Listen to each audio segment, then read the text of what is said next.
할렐루야. 사나 죽으나 주님의 것인 줄로 믿습니다. 이 믿음으로 끝까지 가셔야 돼요. 이 믿음이 실패하시면 안 돼요. 그래서 끝까지 가셔서 주님 꼭 만나는 여러분 되시기를 주님의 이름으로 축원을 드립니다. 좌우한 인사하겠습니다. 사랑합니다. 축복합니다. 복 받으실 거예요. 사망과 음부의 열쇠를 가지신 예수님이라는 제목으로 함께 은혜를 나누겠습니다. 반모섬에 사도 요한은 머리끝부터 발까지 영광으로 가득 찬 주님을 보았습니다. 부활하신 예수님을 요한은 이미 보았지만은 그보다 더 영광스러운 그런 모습이셨습니다. 얼마나 영광스러웠던지 요한이 보기에도 두려워할 정도였어요. 요한이 그 모습을 보았을 때 그 위엄과 영광스러운 모습에 압도되어져서 그 발 아래 엎드려져 죽은 자 같이 되었다고 성경은 말씀하고 있습니다. 요한이 주님의 모습을 보고 그 자리에 쓰러져서 죽은 자 같은 상태가 된 이유가 무엇일까요? 주님께서 나타나실 때에 성령이 강력하게 요한에게 임한 것입니다. 다시 말해서 주님이 요한에게 자신의 모습을 보여주시면서 모습만 보여주신 것이 아니라 요한이 감당할 수 없는 성령의 역사가, 강한 역사가 그에게 임하셨다는 거예요. 자, 17절 말씀을 보십니다. 내가 볼 때에 그의 발 앞에 엎드러져 죽은 자 같이 되매. 죽은 자 같이 되매. 혹시 전기에 감전되어 보신 분은 있으신지 모르지만은 저도 옛날에 220V 되는 전기에 한번 찌릿찌릿한 적이 있어요. 전기가 우리 몸을 지날 때에 그 220V 정도는 됩니다만은 한 22,000V 된다면 감당을 하지 못하잖아요.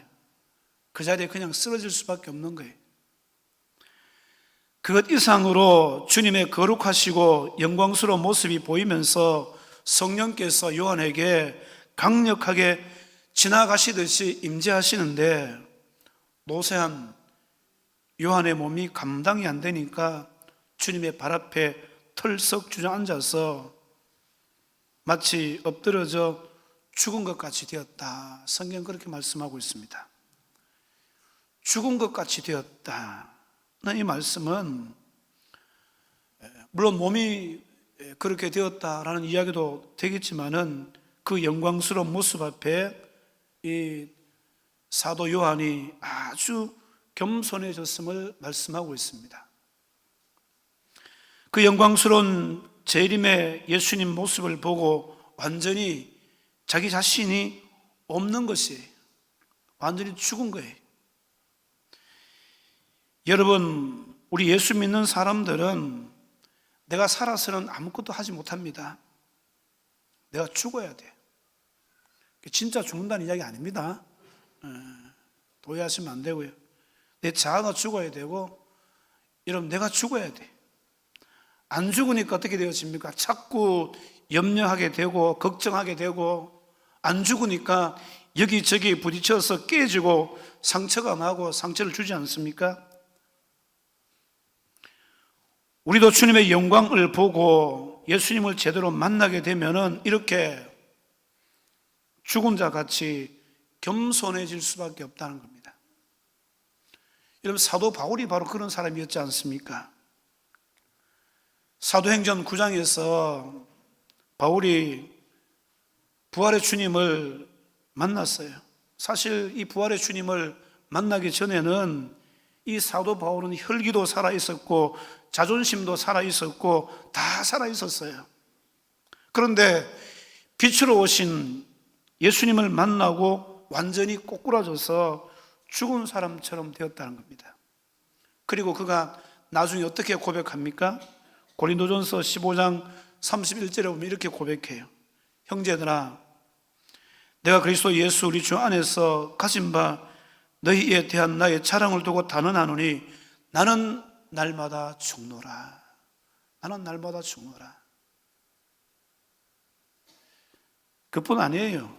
갈라디아서 2장 19절과 20절 말씀을 보시는데 같이 한번 읽어보십니다. 갈라디아서 2장 19절과 20절 말씀 같이 읽습니다. 시작. 내가 율법으로 말미암아 율법에 대하여 죽었나니 이는 하나님에 대하여 살려 함이라. 내가 그리스도와 함께 십자가에 못 박혔나니 그런즉 이제는 내가 사는 것이 아니요 오직 내 안에 그리스도께서 사시는 것이라. 이제 내가 육체 가운데 사는 것은 나를 사랑하사 나를 위하여 자기 자신을 버리신 하나님의 아들을 믿는 믿음 안에서 사는 것이라. 나는 날마다 죽노라. 나는 날마다 죽노라. 율법에 대하여 죽었나니 내가 그리스도와 함께 십자가에 못 박혔나니 이 말씀들은요 다 죽었다는 이야기예요. 안 죽고는 주의 일을 못하겠더라는 거예요. 그래서 자신을 십자가에 못 박아 버리고 자신은 온데간데 없고 자기 안에 누가 사신다고요? 그리스도께서 사신다. 바울은 그렇게 고백하면서 내가 육체 가운데 사는 것은 나를 사랑하사 나를 위하여 자기 자신을 버리신 하나님의 아들을 믿는 믿음 안에서 사는 것이다. 오늘 여러분 우리는 이런 믿음 안에서 살아야 될 줄로 믿습니다. 여러분 오늘 우리는 주의 일에 대해서 거치는 자들이 되면 안 돼요. 내 안에 내 자존심, 자아, 혈기 살아있으면 안 된다는 거예요. 혹시 내가 그렇다면은 여러분 기도 많이 하셔야 돼요. 기도가 뭡니까? 결국은요 나를 십자가에 못 박는 거예요. 나를 죽이고 내 안에 예수가 사는 통로가 기도인 줄로 믿습니다. 사랑하는 성도 여러분, 내가 죽고 내 안에 예수가 살아야 역사가 일어날 줄로 믿습니다. 내가 살아있으면요 내가 생각해야 되고 내가 책임져야 됩니다. 그러나 내 안에 주님께서 살아계시면 주님이 역사하신다는 거예요.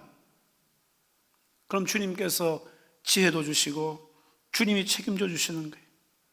여전히 내가 죽지 않아서 주님이 내 안에 안 계시니까, 안 사시니까요 자꾸 자기 생각으로 살아야 되잖아요.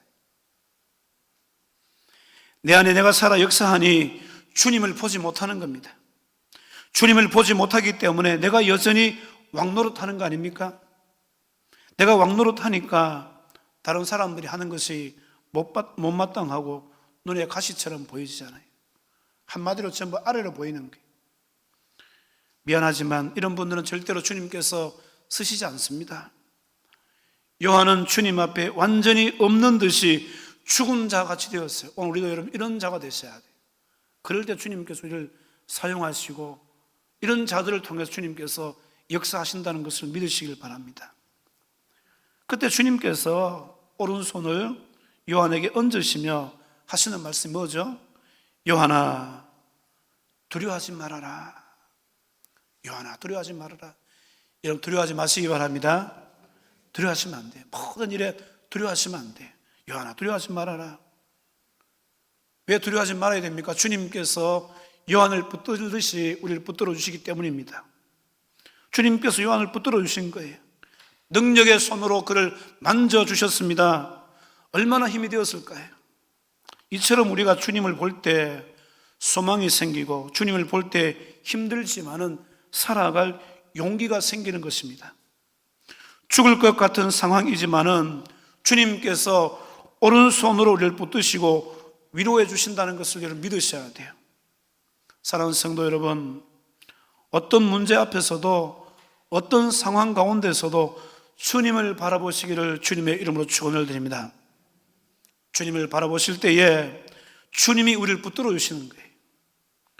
사실 우리가 처한 상황이 너무 어려우면요 눈에 아무것도 보이지 않아요. 그저 그 상황만 크게 보이지 않습니까?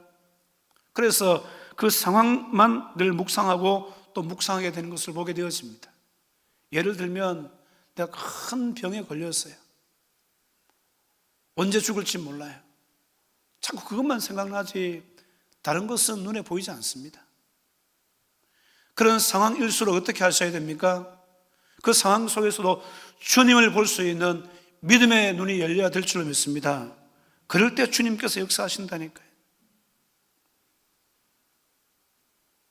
여러분, 어떤 상황 속에서도 주님의 은혜를 구하며 그 상황보다 크신 주님을 바라볼 때에 주님께서 자신을 나타내시며 그 상황을 압도할 수 있는 능력을 주시고 문제도 해결해 주신다는 사실을 믿으시기를 주님의 이름으로 축원을 드립니다. 오늘 엎드려져 죽은 자 같이 된 요한에게 주님은 자신이 어떤 분이신가를 나타내고 있습니다. 요한이 주님을 몰라서 주님께서 나타내십니까? 아니잖아요. 요한은 주님을 잘 압니다. 십자가에 죽으시고 부활하셔서 하나님 보좌에 계신 분이심을 분명히 알아요. 그런데 왜 주님은 요한에게 자신을 나타내시느냐? 왜 오늘 우리에게도 말씀을 통해서 주님은 자신을 드러내십니까? 주님은 요한에게도 또 오늘 말씀을 듣고 있는 우리들에게도 말씀하고 싶으신 게 있다는 거예요. 여전히 내가 너를 사랑한단다. 여전히 내가 너를 붙들고 있단다. 여전히 내가 너의 하나님이 됨이라. 내가 너를 일으켜 세워 주겠다. 이게 주님의 마음입니다, 여러분. 오늘 그 주님을 여러분들도 말씀을 통해서 만나시게 되기를 주님의 이름으로 축원을 드립니다. 그 주님 만나셔야 돼요. 그 주님 만나게 되면 우리 모든 상황도, 우리 모든 인생의 문제도 해결되는 역사가 있게 될 줄로 믿습니다. 요한에게 나타나신 예수님은 요한에게 자신에 대해서 선포하시는 거예요. 어떻게 선포하십니까? 나는 처음이요 마지막이니 곧 살아있는 자라. 이 말씀은 예수님은 영원 전부터 영원까지 계속 살아계시는 분이다, 이 말입니다. 예수님의 신성을 나타내는 거예요. 여러분, 이 세상의 모든 것은요 영원하지 않습니다. 잠시 있다가 없어질 것들입니다. 우리 인생도 마찬가지예요. 그 영광이 풀과 같고 풀의 꽃과 같습니다. 있다가 사라질 뿐입니다. 그러나 예수님은 영원하신 하나님이십니다. 그분은 창조주이십니다. 하나님의 나라를 시작하시고 마감하실 완성자이십니다. 사랑하는 성도 여러분, 우리 인생 가운데 주님이 안 계신 적이 한 번도 없어요. 왜? 우리 주님은 영원 전부터 영원까지 계신 분이시기 때문에 그래요.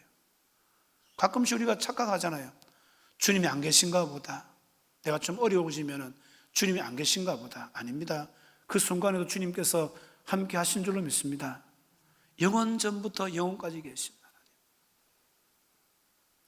내 인생의 모든 삶들 가운데도 주님께서 계셨다는 거예요. 내가 힘들 때도, 내가 좋을 때도 우리 주님께서는 우리와 함께 하신 하나님이신 줄로 믿습니다.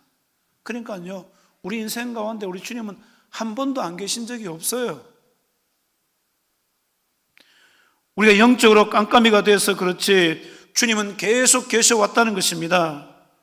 오늘 또 우리 가운데 계시는 줄로 믿으시기를 주님의 이름으로 축원을 드립니다. 그 주님 촛대 사이로 다니시는 분이라고 지난주 말씀드렸잖아요. 촛대가 뭐라고 했습니까? 교회라고 말씀했습니다. 주님은 교회와 교회 사이에 다니시는 거예요. 계속 계시는 거예요. 오늘도 우리 가운데 그 예수님께서 함께 하신다는 사실을 믿고 이런 믿음으로 살아갈 수 있는 여러분 되셔야 됩니다. 예수님은 우리의 시작도 끝도 다 하시는 분이십니다. 시작과 끝이 되시는 분이기 때문에 그래요. 우리가 힘들어하고 있는 사업의 문제도, 물질의 문제도, 질병의 문제도 예수님 다 아셔요.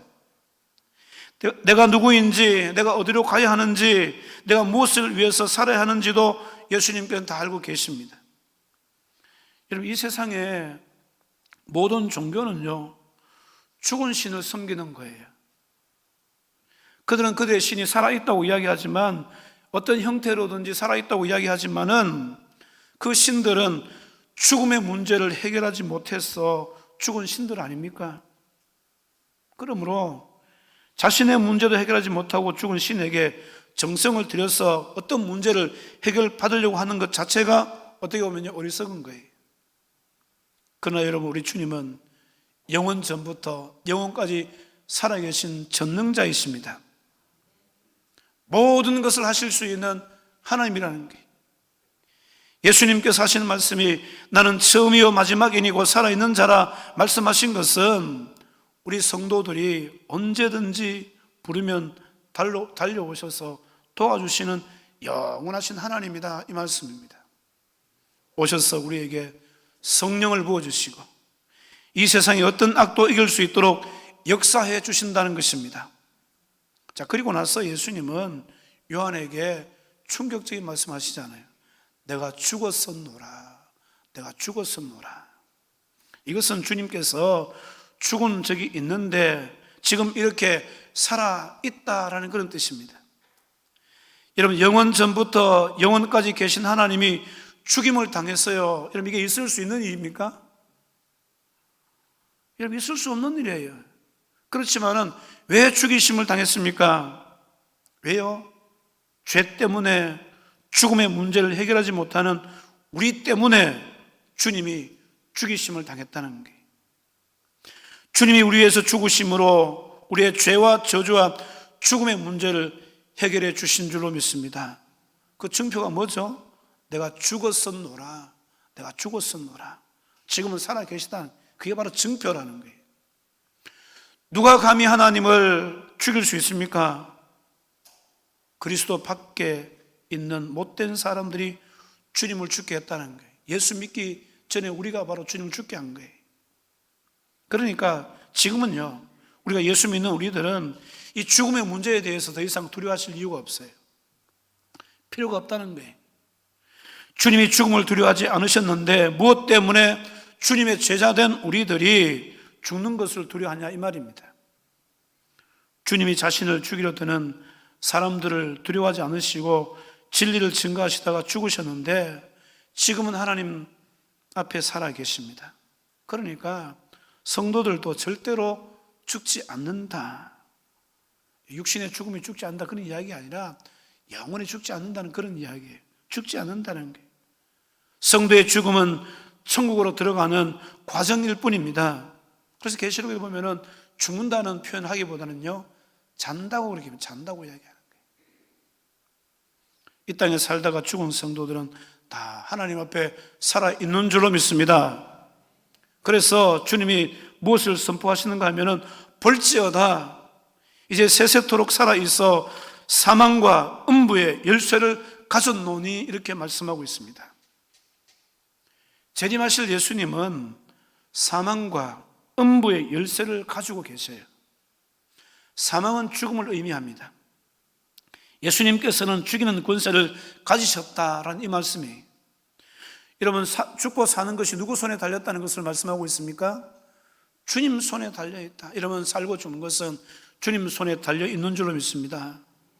사망과 영원한 생명을 주관하실 분은 예수님밖에 없어요.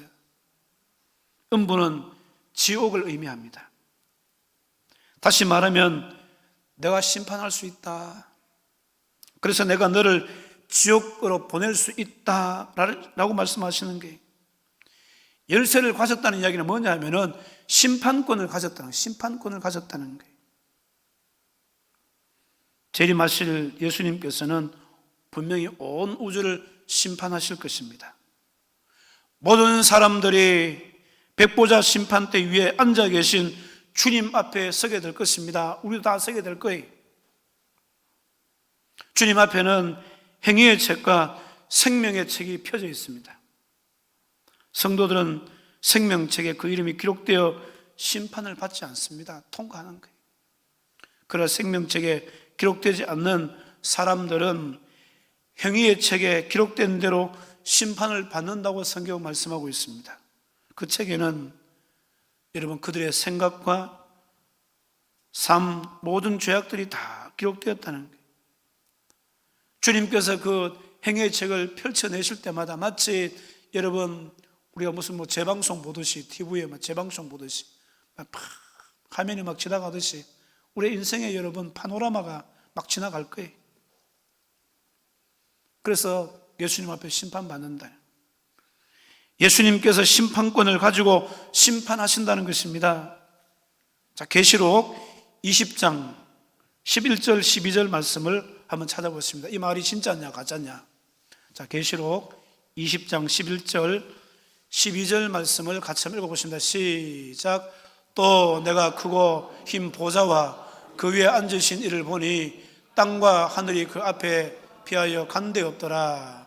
또 내가 보니 죽은 자들이 큰 자나 작은 자나 그 보좌 앞에 서 있는데 책들이 펴 있고 또 다른 책이 펴졌으니 곧 생명책이라. 죽은 자들이 자기 행위를 따라 책들에 기록된 대로 심판을 받으니. 이게 보세요. 생명책이 있잖아요. 또 다른 책은 행위의 책을 말하는 거예요.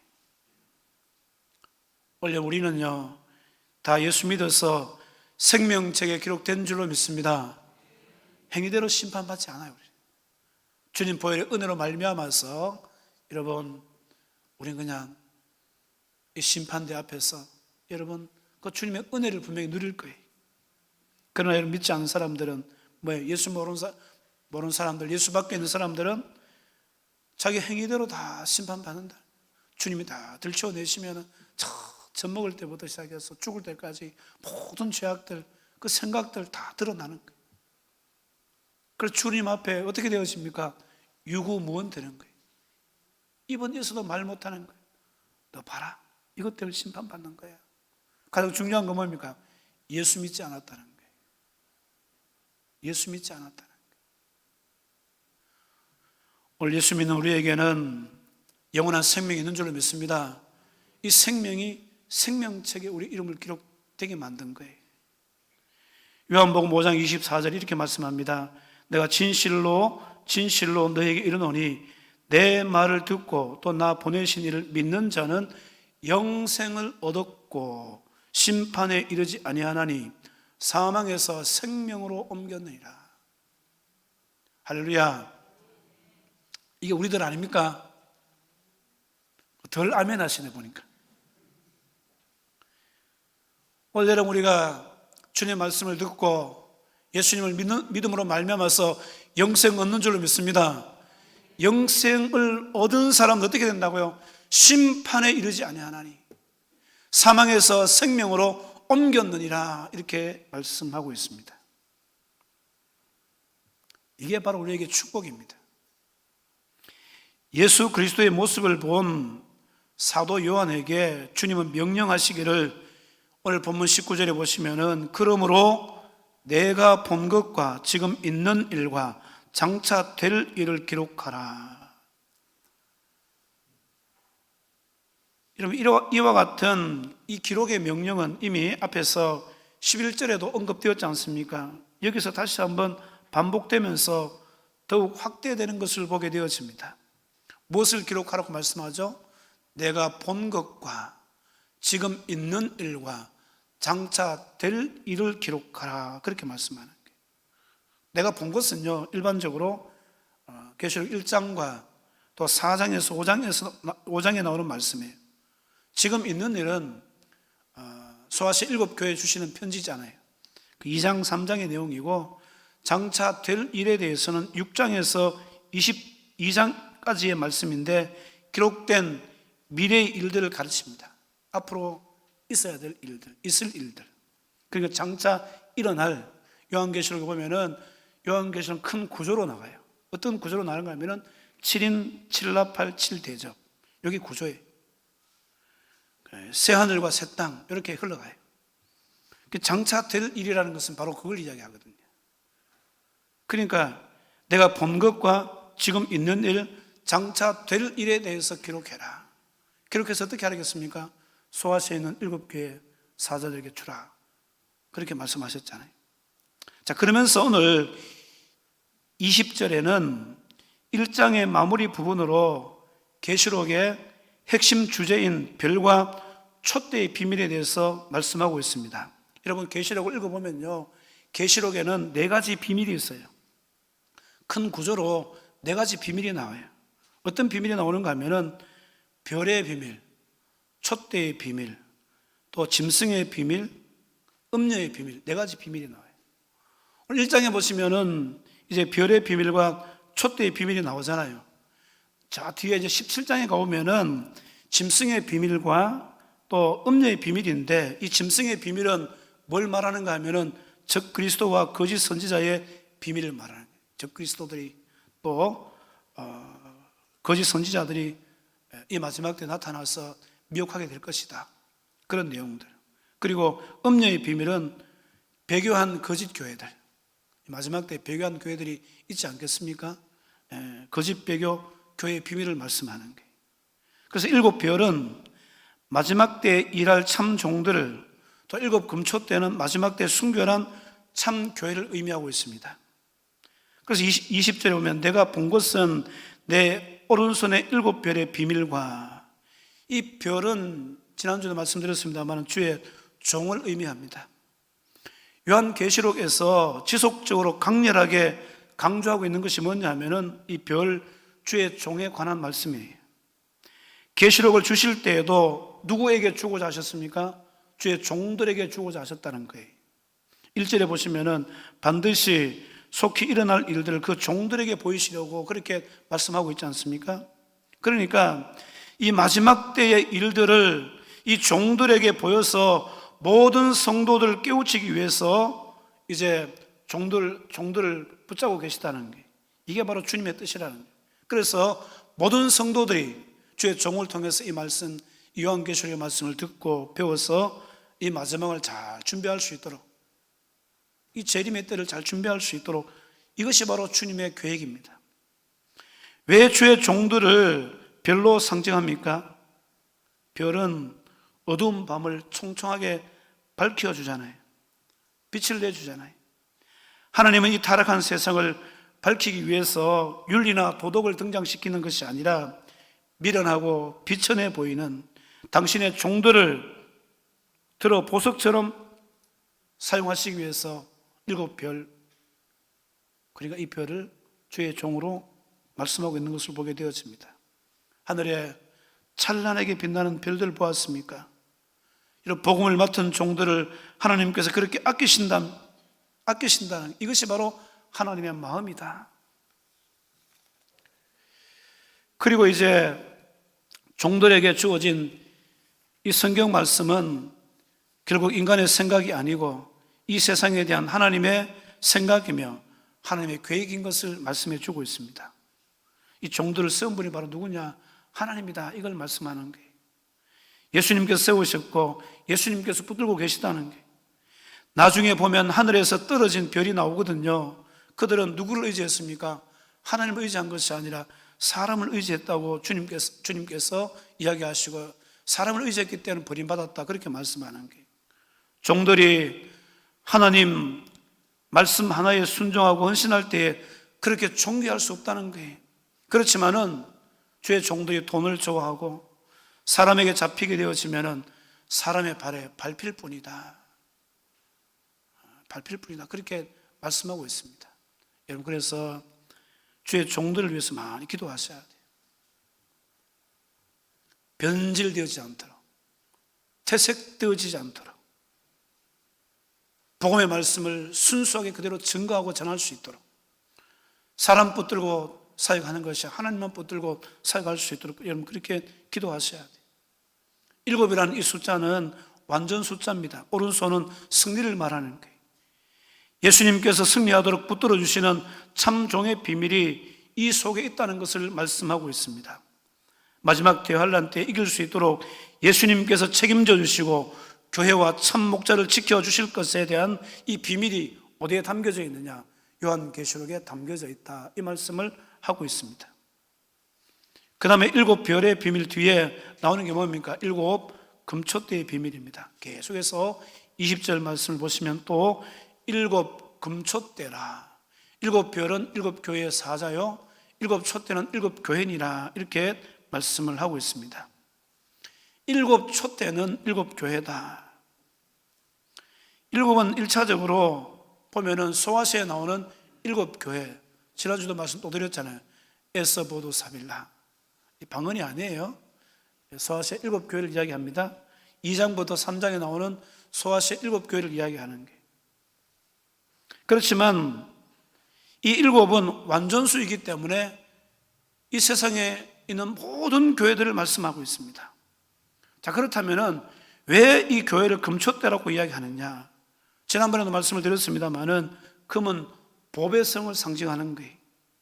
촛대가 가장 귀하다는 것을 말씀합니다. 다시 말하면은 이 지구상에서 가장 중요한 것이 바로 교회다. 왜 하나님께서 이 세상을 움직여 가고 계시냐? 무엇을 통해서 역사하고 계시냐? 교회를 통해서 역사하신다는 거예요.